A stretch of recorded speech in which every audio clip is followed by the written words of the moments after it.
Welcome to Scandal Water, where the tea is hot and the conversation lively. Your hosts, Candy And Ashley, will discuss a peculiar story somehow related to the entertainment industry. This podcast might not change the world, but it just might satisfy your thirst for an intriguing tale. Oh, it's that time of day. Tune in and hear what the ladies say. It's time to bend your ear when the silver screen appears. Stories about the stage and screen and everything in between. So come on and join the fun. The curtain opens in 3, 2, 1. Hello, Ashley. hello, Candy. I'm looking forward to talking about our personal road trips yes. today, which is what we're going to do for our last week of this month, where we've been centered around the theme of summer road trips. And hopefully we've given everyone an idea of where to go on their own road trips, maybe in July or August. Hopefully you'll have some good ideas either from the previous episodes or maybe this one. Maybe, because I don't know about you, but I really loved my road trip that I got to take with my family. Yes. Well, what we're going to do, guys, is we're just going to share some highlights from our different trips. And to make it more fun for ourselves, what we did was we made up a list of different... You did. You organized Okay, this. You are an amazing genius person. I was so grateful for you. Oh, well, thank you. But what I came up with a little list of kind of topics or angles. And so we just personally chose some of those ones that spoke to us. And we have not shared with each other. That's right. And so we're just going to kind of back and forth. Yeah. And in this way, we hope that we'll not only get to share a little bit about our personal road trips, but maybe some of our thoughts about trips in general. Who knows? Who knows what will come out? Do you want to start, Ashley? Sure. So the first thing we are going to do is say where we went.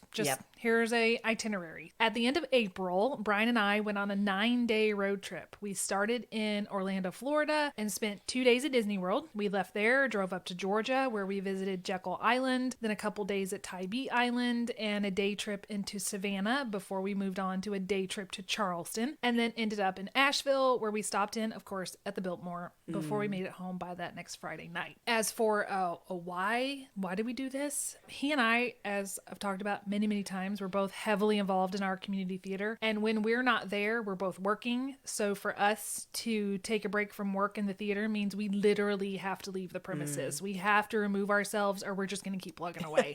And for me personally, if I didn't make time to step away from the computer, I know my entire life would pass me by because there's never going to be an end to the things that need writing or editing or doing. So for us, the timing worked out because this was the last little window before our season at the theater starts up again. I'm coming out of my directing hiatus to work on 2 shows this season, and I'll be helping produce the others, which is going to take us through the end of February of next year. So there may be a little bit of time here and there where we might get to take off for a few days, but we pretty well wanted to take the time before we lost it. Wow. So you guys truly were unplugging, first of all. Yes. And this was this one little window that you all needed to take advantage of. Yeah, that was it. All right. So our trip was actually a family trip. Okay. Kennedy and Camden were with us, as was Camden's girlfriend, Bree. And what we did was we landed in Las Vegas because that's where we could get the best deals with our flight. And then we got in a van and we drove to Tucson to pick up Kennedy. That's where she's temporarily working as a traveling PT. So we spent a day in Tucson and then we went to Bisbee, spent a couple days there, went to Tombstone, then Sedona. Nice. And then on to the Grand Canyon. That night we stayed in a dome, which was a cool experience. Yes, I saw that photo. Yeah. And then we had our next day was kind of the adventure day, Antelope Slot Canyon and kayaking. And then we ended up back at Vegas where we were going to fly out, where we also got to see a magic show. Oh, nice. And if our listeners remember, we talked about the Grand Canyon and your feelings about the Grand Canyon in our last episode. Yes, we did. Don't judge me. I'm not. Okay. I'm still on your side. Okay, good. What was your first topic that you chose that you wanted to talk about, Ashley? My first topic was a little bit of a play on it. It was the challenge. You mentioned something that was challenging. I added on / my personal goal for the trip. So I have 2 items under the challenges category. One was my own personal challenge / goal, and one was an unexpected challenge related to my personal challenge, but that could also morph into the general tip for road trips, so I'm going to share it separately. Okay. It's a thing. It's a whole big thing. All right. I didn't know if you know this about me, Candy. I'm a planner. What? Can you I'm imagine? shocked. Are you shocked? I'm shocked. And one of my compulsions at the end of every year is to hunt down and purchase the perfect planner. I use them as a record of my life, a way to look back and say, what did I do with my days? I put stickers, my favorite quotes. It's a big deal to me because it's something I'm going to look at every single day of the year. It's not almost like your personal version of scrapbooking. It is. It is. Or It's not like, journaling, yeah, either way. yeah. I just say, what did I do? And I do it on paper. I don't have the electronic ones. I like a paper one. But I also struggle deeply, as you know, and probably listeners are picking up on, with anxiety.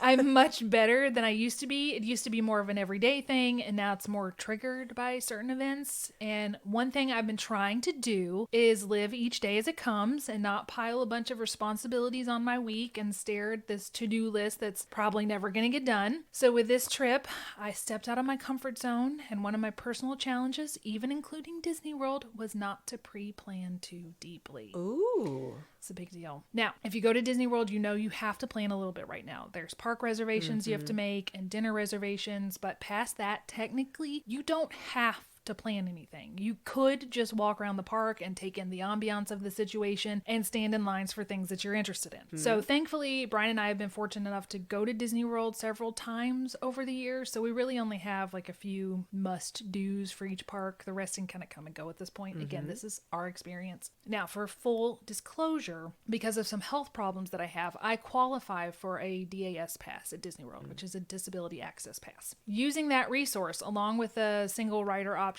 on a few rides, we were able to do almost everything we wanted to do without much fuss or hassle, clarifying things we wanted to do that we thought were important. As a quick aside, in the once is enough category that you put down, that would be riding the Skyliner at Disney. Yeah, I've done it twice. I'll do it again if the need arises, but once is really enough. Not at all would have been okay if I'd never done it at all. Could have passed on Could have passed on it. It's just that it's so high, and I can tell how high it is. And when you're in an airplane, if you fall, there's probably nothing you can do about it. You know? And you may not feel it, or if you do, it's going to be real fast. But this is just like high enough to be really look like it's going to be real painful and real damaging. And then if a storm is coming, which happened, and it just starts to rock, and there was no happiness in my heart in those moments. There was no Disney magic. There was just fear. There was just fear. And there were little raindrops hitting it, and I was like, this is where it ends. So we sent you a photo in the moment, and I just thought you would appreciate I was clutching a phone battery. I don't know why I thought that would protect me, but my phone was dying, and I had gotten a phone battery out, and I had a wide stance. I was going to say, if I recall correctly, you had your feet I had planted. my feet planted real wide because I thought this is going to help it. I'm going to be okay Grounding now. myself. Grounding Now I'm myself, and I'm safe. holding the battery, so I don't know. Why that made you feel more secure, I don't know. I don't know, but it was the fastest way to get from point A to point B, and I'm also a girl that's not about the journey, I'm about the destination. So it was like, what's worse? But the feeling of relief when you got off real that good. thing. It was See, real there strong. was your magic. There was my magic. That's Awesome. what I have for that. Awesome. Well, the first topic I chose was hidden gem. Okay, cool. So as you heard, we had a big trip with a you lot did. planned. You And I'm did. going to tell you that Tombstone, to me, I thought, you know, Really? like I did. I was like, oh, this will be nice. We allotted it like 2 hours. We thought of all the things we're doing, this will just be kind of a stop in, see it, leave. I was so pleasantly surprised. It was adorable. In one particular Really? aspect. You used the word adorable to say gonna, Tombstone. You're going to understand in just a Okay. second, because here's what the actual hidden gem was. Okay. Okay. So we went in and we knew we wanted to see the gunfight at the OK Corral. We wanted to see the museum. We wanted to, certain things you knew you wanted to do. Well, we saw this little saloon. And It was adorable. it- The gunfight coming. Was, the It's gunfight was coming. adorable. They were so precious.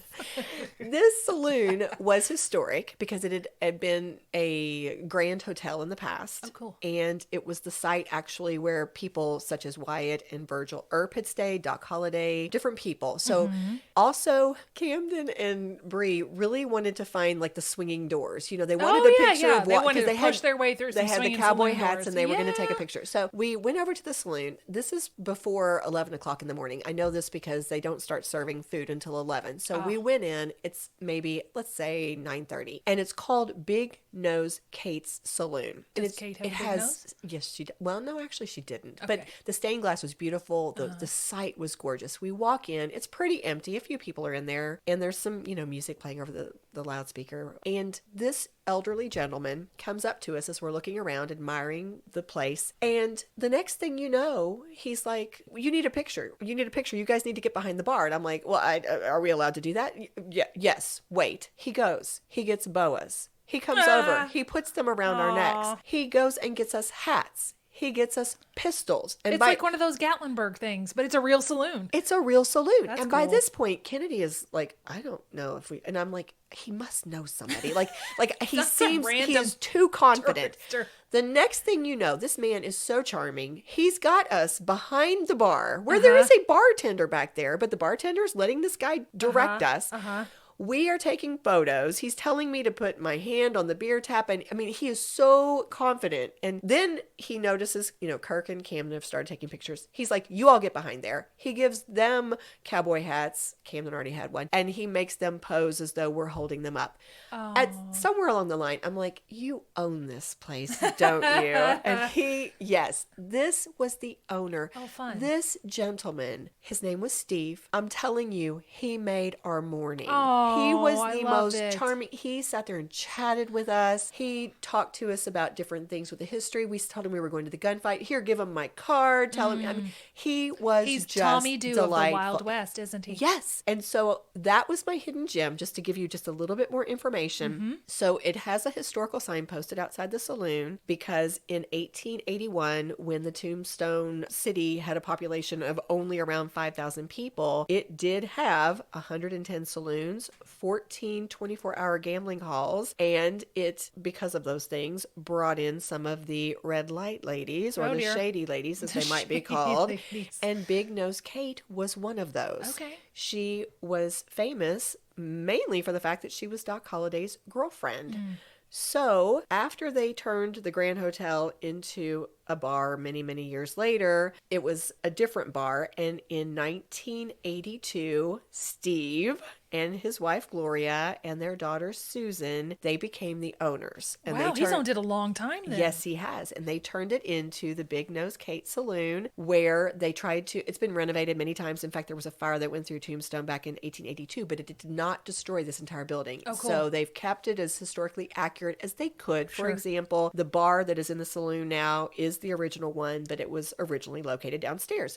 This place is open 7 days a week. It has live music every day. In 2016, it was named by True West as the best Western bar in the West. But the hidden gem is Steve. I'm telling you, I have a picture with him. Aww. This man was like, come back at 11. The food's so good. I mean, they have all these photos on the wall. He is up there with, who's the fellow that plays John Kreese in The Karate Kid? Marvin, I can't think of his last name. But he's on the wall, pictured with all these different celebrities. Tough guys. He is a charmer. And so, Steve. Hello, Steve. Hello to Steve and Gloria and Susan. Nice. Well, that is adorable. Okay, we was got adorable. there. We got to the. You wouldn't associate adorable and Tombstone in the same sentence, but you managed to make it happen. I'm real proud. Thank you.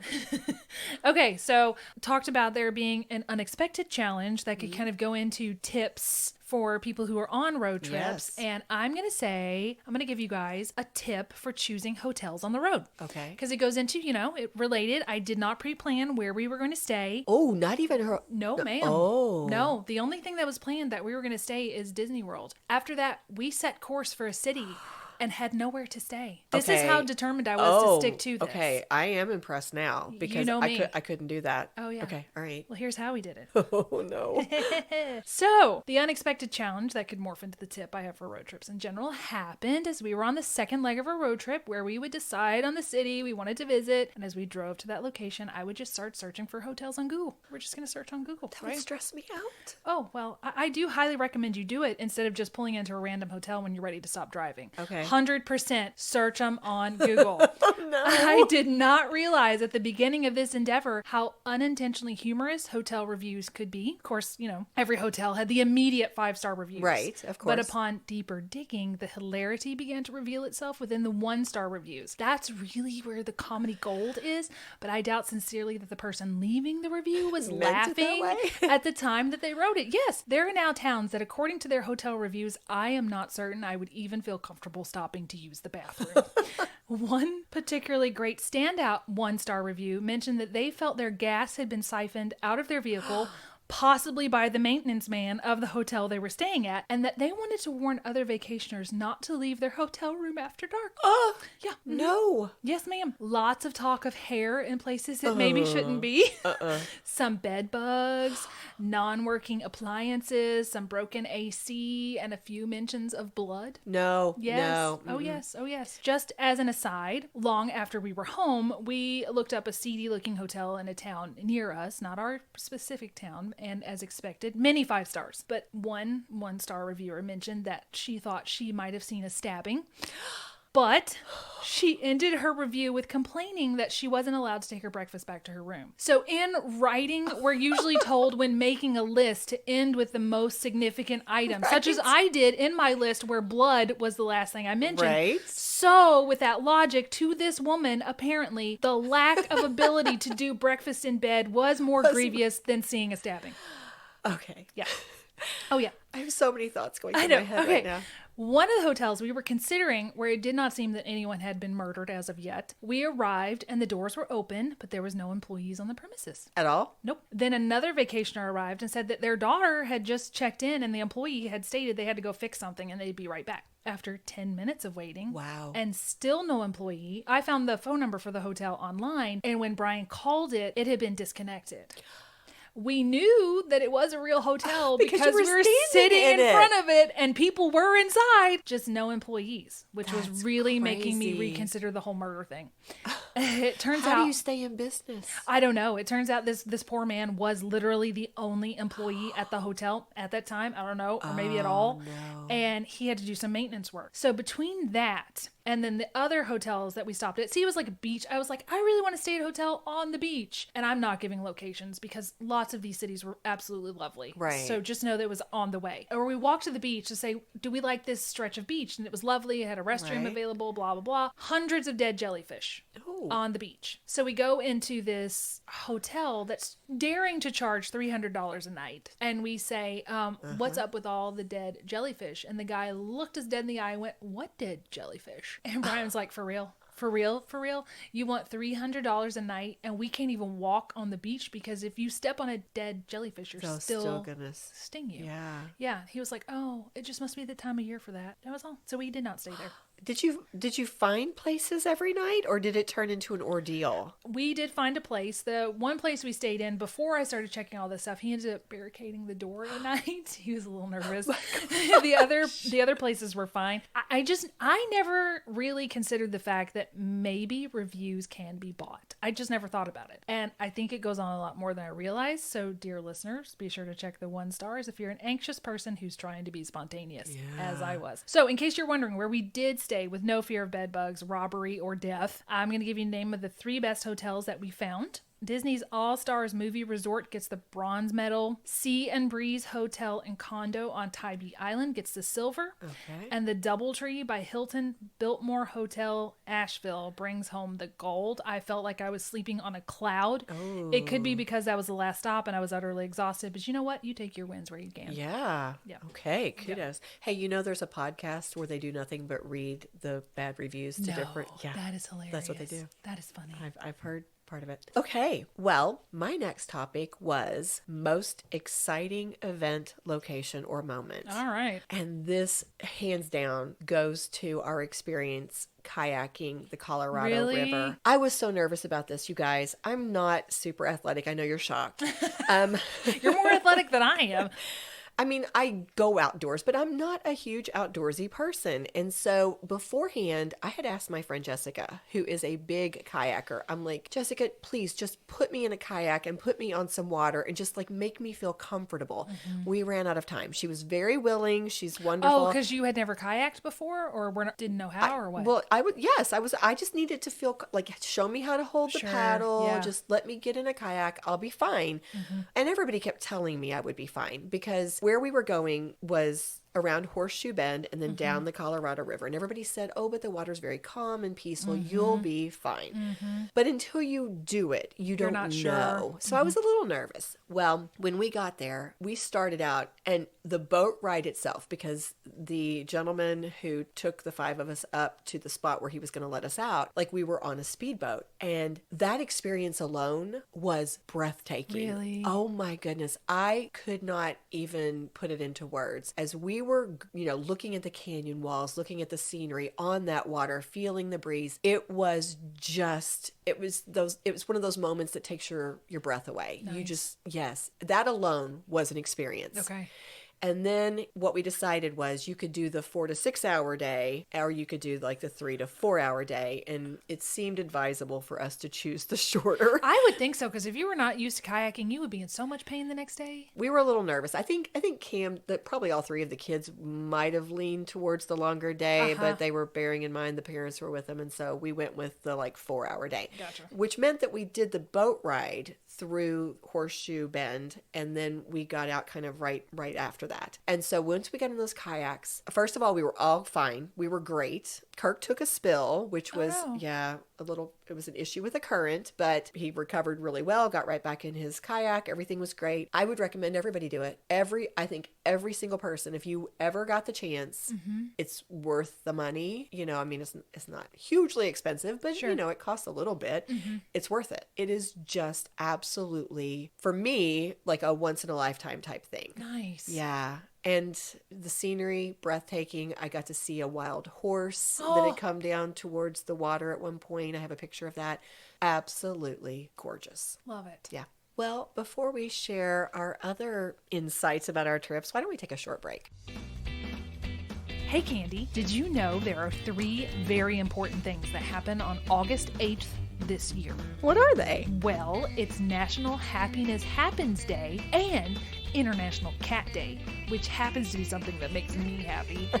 But it's also when our 100th episode will air. Ooh, that makes me happy. Me too. Let's celebrate. Well, we can't do it without our guests of honor, our listeners. Well, that's true. Hey guys, please join the fun by sending an email or audio clip to share a question or comment about the show. Whether it's your favorite episode, a quote you love, or some feature that appeals to you, we would love to hear why Scandal Water is your cup of tea. That's an excellent idea. Send us your emails or audio clips to scandalwaterpodcast@gmail.com by Tuesday, July 11th. Cheers! And we're back. What was your next topic, Ashley? Okay, so this is maybe my longest section because I went to so many different places and I kind of wanted to tackle the highly recommend. Okay. So what I'm going to do is kind of give you my highly recommended food place and fun place. So I'm doing it for all the parks, everywhere we stopped. So for Magic Kingdom, of course, there's going to be classics like Pirates and Haunted Mansion, but for the introverted among us, I'm going to recommend 2 places in Tomorrowland. The People Mover is this gentle, breezy ride that gives you a few moments of this peace and respite from the heat and busyness. And for food, I'm going to recommend this quick serve called Cosmic Rays Cafe. It's basically just because not that the food is not great. It's fine. It's average food, but you get a really good portion for the cost. Yes. So you could split it between 2 people. At Epcot, I'm going to recommend Soaring. It's my top ride forever. It's the only ride I've ever been on where people occasionally still clap at the end. Yeah. I still clap at the end. And as I learned from a very tiny Soarin' fan one time, seat B1. Keep that in mind, folks. That is the best seat in the best house. seat. Okay. Yes, because Why? it's sort of shaped like an IMAX where if you get on either side, B is in the center. And if you're on the side, it's kind of... It breaks your illusion yeah, because you breaks catch the it out of illusion. your peripheral. Right, and B1 is the top, so you don't see everybody's feet. Nice. Yeah, and I learned this when he was put in line and he was waiting there, and he's like 5 or 6. He's so tiny, and his dad says he wants B1. If you ask and they can accommodate you, you can ask, can I please sit in B1? And if if you don't mind waiting a turn, they'll put you Yeah. there. So it was pretty cool. For food at Epcot, the German Pavilion at dinner time, specifically for the floor show by the in-house band, is so fun. A core, now it doesn't obviously it didn't happen the last time we went, but a core memory of mine is being there during the Christmas season one year and hearing this restaurant full of tourists sing along to Silent Night. Oh. It was so beautiful. And then we sang it in English and then he sang it in German. And it was lovely, lovely. And they're so talented. I love watching them. I don't know the name of all the band members, but there is a band member named Martin who has worked there since he was a teenager. It's like Really? 30 some years he's been doing this. Now he has gigs at other places, but he has worked there for 30 years. Wow. Okay, Animal Kingdom. I always like the Kilimanjaro Safari at Animal Kingdom. It's the closest I'm ever going to be to get to see a real safari, and we went really early in the morning before the heat of the day and got to see several animals out and about. I got to see a rhinoceros almost so close you could touch it. And after the safari, you can kind of get off and walk a trail, and you can walk into an area where you can see under some of the lake, and you can see the hippos under the water just right there. And that whole section, again, I'm not doing a lot of rides because Right. I'm doing more of the unexpected places, but I thought that was super cool. So for food at Animal Kingdom, Rainforest Cafe is my favorite place. I think I've been in love with this place since like 2011, and getting a Rainforest Cafe sweatshirt is sometimes my only or favorite souvenir from Disney. Many years ago, my aunt bought me a membership to the Landry restaurant chain. It's like this little card. It cost her about $25 at the time, and I guess it lasts a lifetime because I've never been asked to pay again. And if you present your card at any Landry restaurant, they're going to move you to the front of the line of reservations. Really? Yes. So one time when we were there, there's a location at Animal Kingdom and there's a location at Disney Springs is what they call it now. We had just arrived. We didn't have any reservations. We were really hungry. We walk up there and the guy says, I say, how long is the reservation wait line? He says about 2 hours. Oh my goodness. Yeah. So we thought, well, okay. And then he makes a joke. He's like, unless you have one of our membership cards. And I said, I do have one of your membership cards. He said, I'll seat you next. Yes, ma'am. They took us straight Are they back. rare? I don't understand. I don't know, but I think you can ask for it. I don't know if they're rare now. I mean, I've had this thing for probably almost 10 years now. Wow. Because my aunt's been passed away since 2015. So she got it for me before then. And yeah, it was just a $25 fee. And it used to give you paid for itself right? a million times over. It used to give you discounts on merchandise. I don't think it does anymore, but there's a tip for you. If you can get the Landry card, and it's Morton Steakhouse, it's T-Rex Cafe. I don't know if they'll do the whole seating you first thing there, but they do at Rainforest, so that was pretty cool. Very nice. Yeah.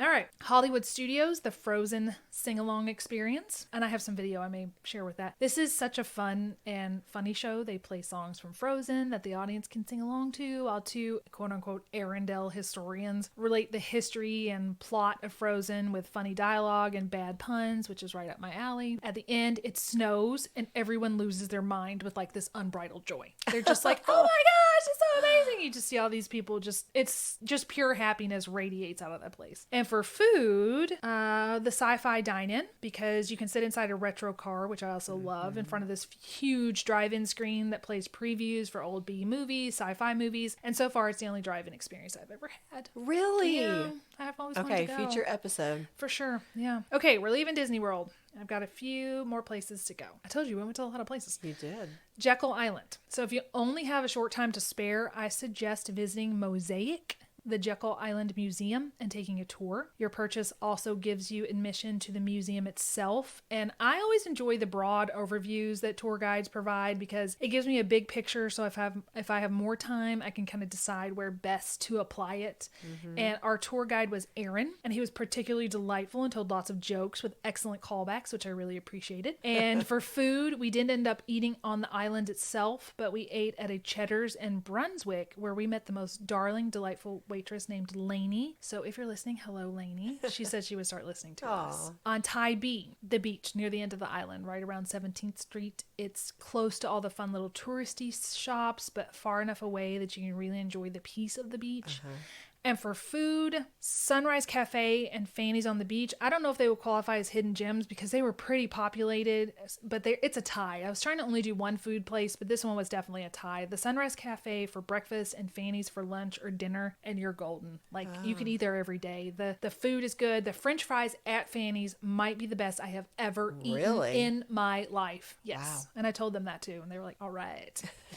Okay, Charleston. You know what I'm going to recommend. Tommy Doo's walking tour. Yes. Of course, it's going to be Tommy Doo's walking tour. The whole reason I wanted to stop over in Charleston is to see Tommy and to walk through the historic Charleston City Market. We were really lucky because we called and he was only doing an 11 o'clock tour and we were going to get there about 2 minutes before 11. Yes. And he said, don't worry about it. Just get here when you can. So he kind of waited on us, but I did arrive right on time. It was a smaller crowd. He said he'd had like 20 people on his tour the day before, but this time there's only 2 additional people. Oh. Yeah. So it was very individualized. It was literally very individualized because he said, hey, Ashley, did we go see this on your 2 tours, the Dock Theater? And I said, yeah, I've seen that both. I've been on his tour 3 times, so 2 of I don't remember back in the day what we saw on our honeymoon, but I knew the last 2 times he had taken us past the Dock Theater. He said, you know what, we're going to go this way instead. So he took us specifically because I had already seen the path of the Dock Theater. We went through another way, and he showed us so many cool new things that I had never seen, and him and Brian were cutting up and having a great time. They were like a little comedy duo, but it was fun.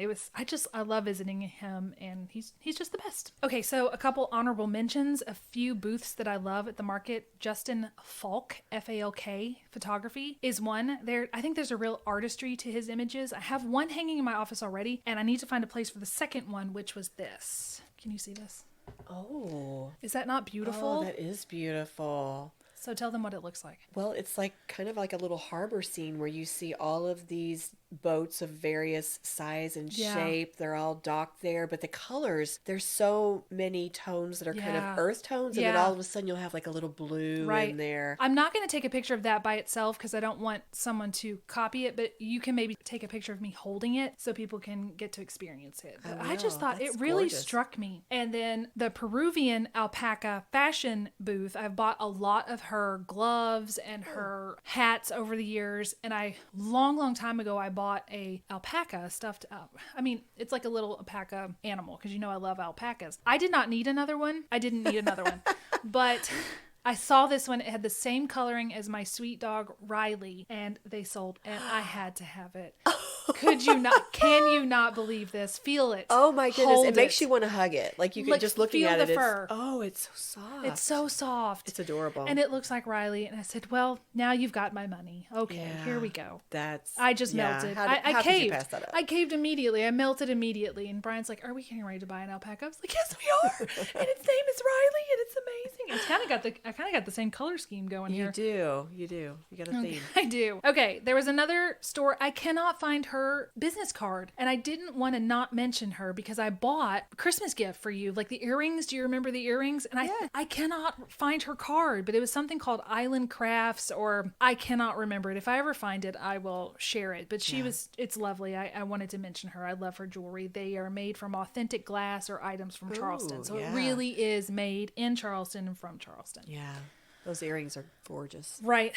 Asheville, Biltmore. I mean, I've talked so much about it. I don't need to keep going on about it. It's just go. It's a definite item for your bucket list, and where you and I live and located, it's an easy weekend retreat. You can drive down on a Friday, explore the estate on a Saturday, and come home on a Sunday. And since we haven't had a chance to eat in a lot of places in Asheville that aren't just a chain, I'm going to recommend the breakfast buffet at that Doubletree Hotel. It was incredible. There was so much to choose from. They had a whole thing, like 3 different tables of things, and the fruit was so good. Ooh. And they give you a free chocolate chip when you check in. I mean, it's not chocolate free. Chip cookie? Chocolate chip cookie. Oh, okay. Not just one chocolate chip. I was like, I want more than one chocolate chip. And it's warm. Yeah. When you check in. I mean, you're paying for it with the hotel cost, but I was like, oh yeah, I get a free chocolate chip cookie. That's a nice touch. It is a nice touch. Feels touch. homey. And I saved Savannah for last. We've already talked about Bonaventure Cemetery in a previous episode, so I'm going to recommend walking the shops on River Street this time. I don't buy a lot of souvenirs, but I just really enjoy the atmosphere and the ambiance. And one of my favorite stores is actually called the Peanut Shop, which besides obvious peanuts, it has apparel and purses and other cool gifts. It's where I got my repurposed canvas purse that has vintage on it that you guys like. And for food, the Cotton Exchange Tavern on River Street. They might literally be the best club sandwich I have ever eaten. Ooh.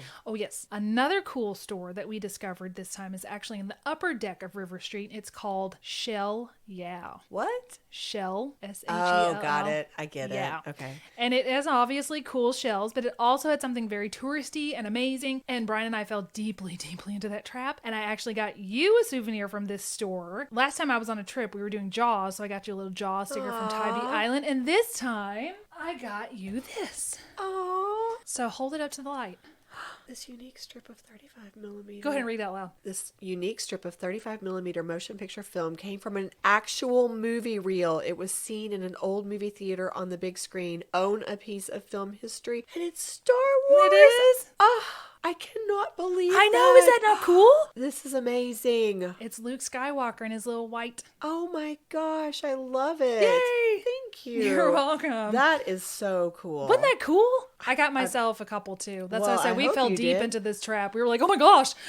There was Gone with the Wind and the Wizard of Oz, Casablanca, Breakfast at Tiffany's. They only had selected movies, but Yes. yeah. Which ones did you have to get for yourself? I got myself Casablanca. It's Ingrid Bergman's. Yeah. The classic shot of her in the hat. And then I got myself Holly Golightly from Breakfast at Tiffany's. I was thinking you had to have gone that Brian way. got himself one of Judy and the Scarecrow. That's what he got himself. Yes, He played that the makes Scarecrow. sense. That makes perfect Yep. sense. And that's the end of that section. So it's a little long, but Very cool. Lots of wonderful Yeah. recommendations. Well, my next topic was something I've learned. okay. And it was interesting because this week we released our ET Part 1 episode. Yeah. And it starts with this intro from a Time magazine article that I thought was just beautiful. But the premise of it, or the gist of it, is that in our childhoods, oftentimes it's not these pre-planned, orchestrated events that end up being really memorable for us. It's oftentimes just those simple moments or those everyday moments. And so that made me think of the same idea that I can apply to trips. Yes. What I have come to discover is, now don't get me wrong, some of those pre-planned or those orchestrated events, those excursions end up being amazing. In Yeah. fact, the example I just gave, talking about the kayaking trip, Yeah. that was unbelievable. But I have come to discover, Kirk and I have talked about this, that a lot of times when we take trips, it's those unexpected moments, it's those simple moments that end Yes. up being magical, Yes. and we'll talk about them years later. And so a few from this past trip that I took that stand out to me, in Bisbee, they have this thing called the 1,000-step challenge because it has so many steps. In fact, they do an actual race where people will, do all these steps in this one event. But Kirk and I, we go walking in the mornings together, and we just decided we're going to do a bunch of these steps. And so we would go up these different little staircases, and all of a sudden we would be in a different part of Bisbee. We would be outside people's homes. We would be seeing just different sights. We would be Yeah. looking out over the city in a different way. And Yeah. it was just wonderful. It was Yeah. just so cool. Going to a little coffee shop in Bisbee again. There was a little coffee shop we went to probably 4 or 5 times in 2 days because you could get treats there. But in the morning we had an experience where we were having coffee and these birds were just all over our table, all over the floor, the ground. It was just wonderful. And one last example, the domes. Oh, yes. The domes were amazing in and of themselves. Yes. But one of the really cool side benefits, if you will, was that when we were there was no TV, and they had the setup to make your own s'mores. They had games out. So we ended up playing Pictionary. We were around the fire together. We made the s'mores together. The kids threw cornhole, a few times. And so it was, I think, the experience of being together, doing things where maybe things you haven't done in a while, or, maybe you've never done. I don't know. I think it was just kind of special. Those it. little moments, Yeah. those simple little moments. Yes. That actually goes straight into what I was getting ready to talk Really? about. I am not even kidding you. So I went with my favorite moments. Oh, I did, yeah. And just very basic. I know we were trying to keep this very brief, and my last section was so long, but some of my favorite moments walking through the World Showcase after dark at Disney World. The air is balmy and the lights on all the buildings are twinkling. And I think I love the World Showcase so much because I realize I do not have the resources to be able to actually travel the world. And going here, especially the sections of Germany and Italy and France and the United Kingdom, it literally feels like home to me. It just feels like not Disney World, but this particular section, it feels like this is where I belong. On these streets with these lights and this air, it's so lovely. And sunrise on Tybee Island. If I live near the beach, I hope that I would never ever this would never get old to me, because right now it's my favorite part of traveling to the beach. I feel like the morning belongs to the waves and the birds and the wind and the sun, and there is something so reverent and holy about literally watching the sun break the crest of the horizon and a new day beginning. Yeah. It's just, it's indescribable to me. And this is also the first time I walked under the pier, and you could hear where pigeons have made their home up in the pier, and you could hear them just cooing and talking to each other. And that was something I'd never experienced. And it just felt like I'm in their world. It was neat. It was really neat. In Savannah, we watched, and I'm going to show you video footage of this. We watched this enormous barge from Hong Kong enter the Savannah Canal. I don't know if it's called a canal. I'm calling it that. And discussing with other onlookers whether or not we thought it would make it under the bridge. I mean, it did, but it did not look as though it would. Me and the little 10-year-old boy were like, I don't think it's going to go. And the other ladies, they were like, no, it's going to go. It's perspective. It's going to be fine. But it was a moment where strangers shared this moment as friends. And I love any moment that makes that happen. Yeah. And it leads me to the memory of singing happy birthday in Fanny's to this woman celebrating her 70th birthday with two of her friends. And she was just talking. She had on a little banner and a little tiara, and it said, I'm 70 today. And another patron went up to her and said, it's your birthday. And then he started singing, and the whole restaurant just started singing to her. So to me, vacation is about experiencing new places, new people, new moments, and ambiance. I'm not necessarily going to remember every little detail of every little trip, but I'm always going to remember the overall essence and how it made me feel. 100%. Yeah. 100%. Yeah. Well, that brings me to my last one, and I think that this is a good segue because my topic I chose was basically tips related to trips in general, and this is just a candy opinion is what it is. But I agree with what you said. To me, it's the shared experiences, it's the feelings, it's the bonding, it's all of those things, experiential things that mean so much more than just being able to say, I did this or I went there. Yeah. And so one of the tips that I think I live by now actually first came to me through my friend Jennifer and her husband Rocky a long time ago when we were doing our trips and we were on a super tight budget.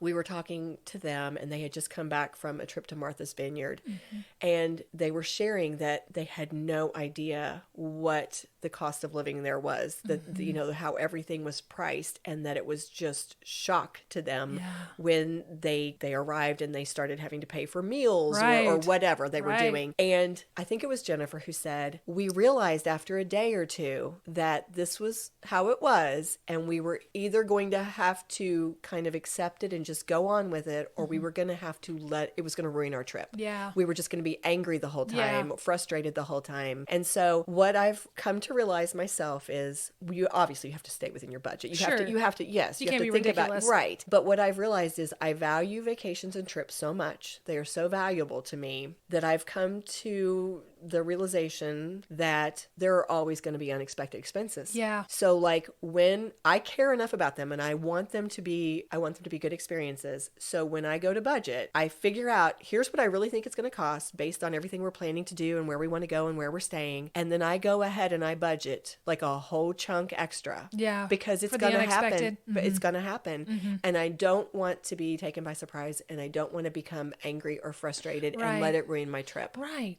So that is one of the things that has become a tip for me is, for example, when we went on the kayaking trip, we'd already prepaid for the kayaking, but in order to get to the park where you met up with them, there was a $30 entrance fee. Oh, I did not expect that. But you had it. That could have really made me angry. But I was like, okay, I knew things like this would come up. I'm prepared for this. It's okay. It's okay. Yeah. And I think a lot of it is to do with the attitude as well. I belong to a Disney World tips and tricks Facebook group, and so many people are so stressed out about going to Disney World. And that's why he and I have just said, whatever happens, happens, we're just going to enjoy ourselves. And if we get to go, we get to go. If we don't, or a particular ride or whatnot, it's just the experience. We just like being there. And like I said, I like being in the atmosphere of it. I like World Showcase at night. So if that's all I got to do, I would be perfectly happy. I would just have a good time. That's I think a great tip as well. Just try to like relax and enjoy it and make the most of it.